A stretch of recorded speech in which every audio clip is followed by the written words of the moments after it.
this chief, the one that I had to bring a different beret for, and the one that I had to constantly make sure my boots were polished for, that one was the same one that I got sent to anger management for, because I told him that he was a fuckhead and he would be dead and gone before he would get any of the cabinets that I had. I'm sorry, did you say cabinets? Were you hoarding cabinets as well? No, I had done my on-the-job training, I had gone to my actual unit, and the Army in its infinite wisdom had decided to send me to a Ford support company. The way a Ford support company worked is now, instead of having all this expertise that you can pull from a whole shop filled with mechanics or a whole shop filled with armors, you now have one armor. Private first class Zach. You're in charge of everything. Who spent 3 weeks as on-the-job training. And that's all the experience yet. I had no idea how to fill out the correct forms. I knew how to fix guns. I didn't know how to fill out forms. I didn't know how to get things. I didn't know what kind of parts I was going to need to order.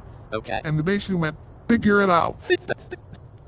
So when I got to the company that I was in, immediately there are unit armors coming to me and saying, I need this fixed, I need this fixed, I need this fixed. I have 24 M4s that need to be gauged. I have all these things that are broken and I need this fixed. And I'm like, cool, I don't have any parts, I don't have any gauges, so I don't know what the hell I'm doing. I'm inside this brick building. I had to go through every manual for every weapon that was used by the 6 infantry companies I'm supposed to support. I had to go through every manual, look at every weapon, and go, I'll probably need this part, and I'll probably need this part, and I'll probably need this one. I don't think I'll need this part. I had to guess at all this stuff. So I came up with this massive, and it took me months. I came up with a massive list of parts that I was going to need in quantities of things. I ordered all those parts, and then the parts got to me in cardboard boxes and plastic envelopes. And I have no way to organize these parts. I didn't go to college. Yes, And I went into the military. So I have no idea how to organize a whole part system. Anytime someone's like, oh, that's so dumb, I'm just like, you have no idea the amount of fucking work I have. That's one of the reasons I'm so lazy now, is because I put everything into doing this stuff while I was in the military. You really had to bust your ass. I had to, oh my god. It's one of the reasons I started smoking and having really bad anxiety attacks. I don't have PTSD from being in Iraq. I have PTSD from being at Fort Polk and having to run a Ford support company by myself. In any other unit, the job I was in would have been a warrant officer position. I was an E3.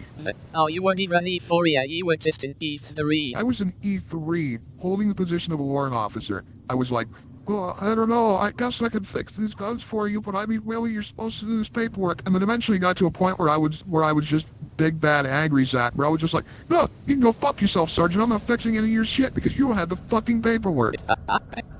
So, I got all these parts ordered, they sent a bunch of the wrong ones, I don't know what the hell I'm doing with all these parts. They're just sitting in cardboard boxes, and anytime I need to get a part, I had to dig through cardboard boxes and talk. You need a new hammer for your M16? Cool, this is going to take me about 2 hours to find this one because I don't know where the hell it is in this mess. I got so frustrated with having to dig through these cardboard boxes, I'm like, fine, I need cabinets.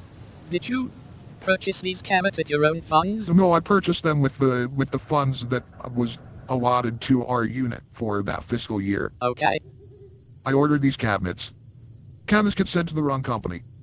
Cool, alright, well I have to go get these cabinets now, so I go to sign on a 5-ton truck so that I can go pick up these cabinets. It's alright.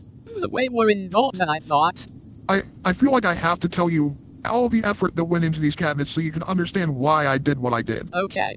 Once I have the backstory, you refusing to surrender cabinets might make more sense. Yes. So, I gotta go get a 5-ton to go pick up these cabinets. I go to get a 5-ton. There's no 5 tons available. What do you mean there's no 5 tons available? There's like 25 tons sitting out there. Nope, we don't have a single one that you can drive. Besides, do you even have a permit to drive that? Of course I do. My shop is on the back of one. Why don't you just use the truck that your shop is on?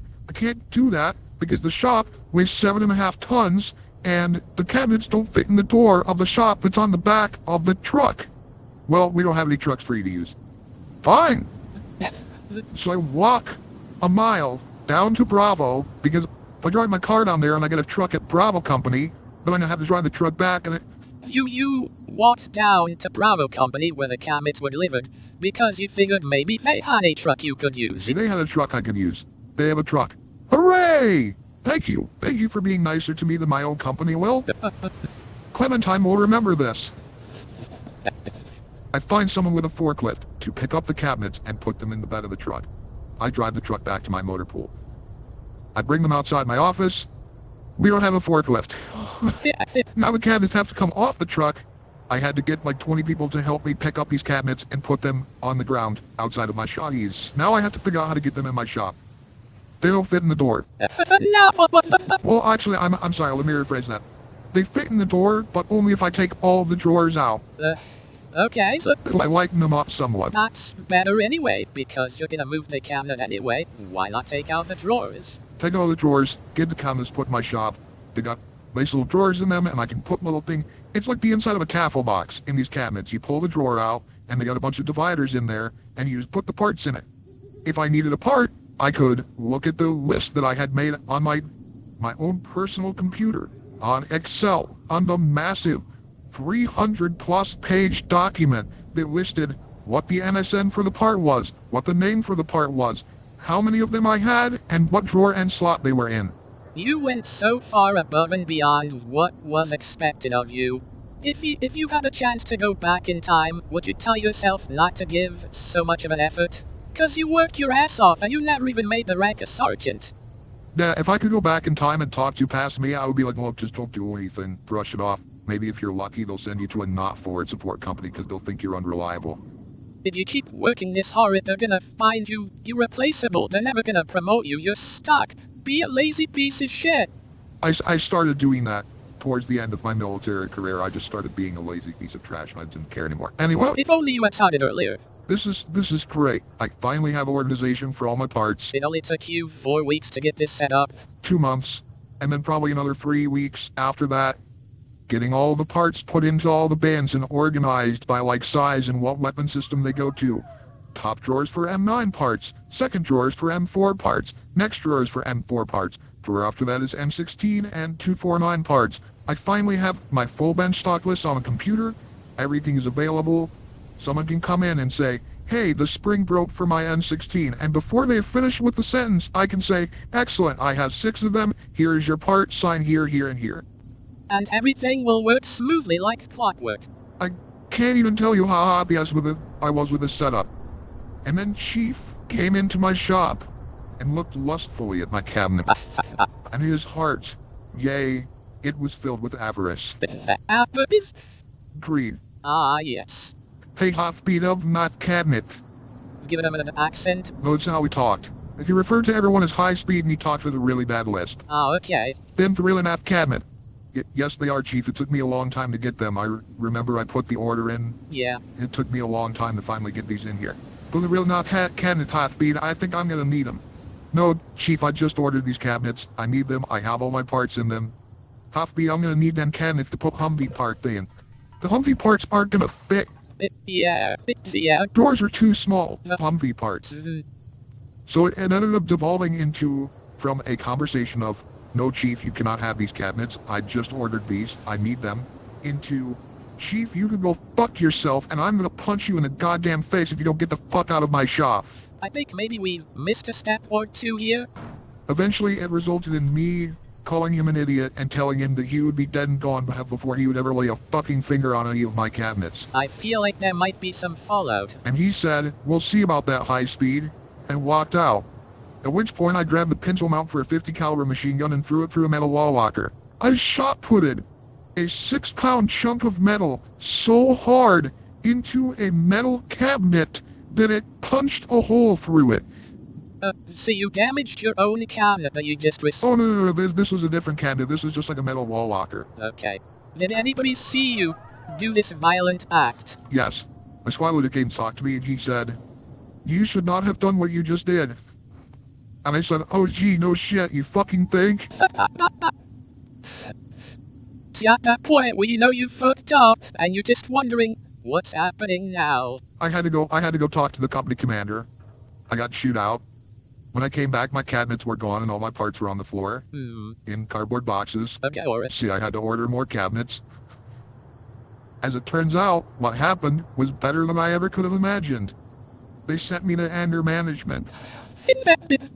I got to anger management, And sitting in anger management is a staff sergeant, a captain, a lieutenant, a warrant officer, a major, a staff sergeant, All high. staff sergeant. These are all very high-ranking members. Those are all people who are much higher ranking than me. And then E4 Zach. Oh, you have been promoted in between. Oh, sorry. Was I an E4 this time? I can't remember if I was an E4 or an E3. So everyone has to talk about why they're there, and it's, well, my name's Sergeant so-and-so, and I punched one of my soldiers in the face because he wouldn't stop mouthing off to me. Seems reasonable to me. Oh, seems reasonable that you would be here. Not reasonable that you would punch one of your soldiers for mouthing off. And that seems reasonable to me. I can understand that happening. Everyone's going around and talking about what they did wrong. They get to me, and I said, my name is E4 Zach. I'm here because I told my chief warrant officer to go fuck himself and that I thought he was a massive piece of shit. Okay, that's weird. Why is there an E4 in here? While I'm in anger management, someone from my company calls me and asks why I'm not in my shop fixing weapons. And at which point I didn't even reply, I just snapped my phone in half. In anger management. Put the phone down on the table. This is why I'm here. And I just remember several of these other officers just looking at me like, I understand. I feel like they said it was anger management, but I'm pretty sure it was a incompetence of Fort Polk support group. This is where they send the people that can't deal with the incompetence at Fort Polk. They just send them here so they can all just talk to each other about how fucked everything was. It's good to vent. I ended up going to anger management for like 4 or 5 months. I have no proof of this, but I'm wondering if when I had told my chief to go fuck himself, if they were like, we've got to kick him the fuck out of the military. And then they went, wait, if we kick him out, we don't have anybody to fix guns. Shit. And that was the first time that you had job security. Yeah, I'm 99% positive that I could have gotten away with pretty much anything while I was in the military because I was the only one they had to fix guns. You never took advantage of this, though. I did, just in weird ways. When you started off the story, I figured there'd be a happy ending.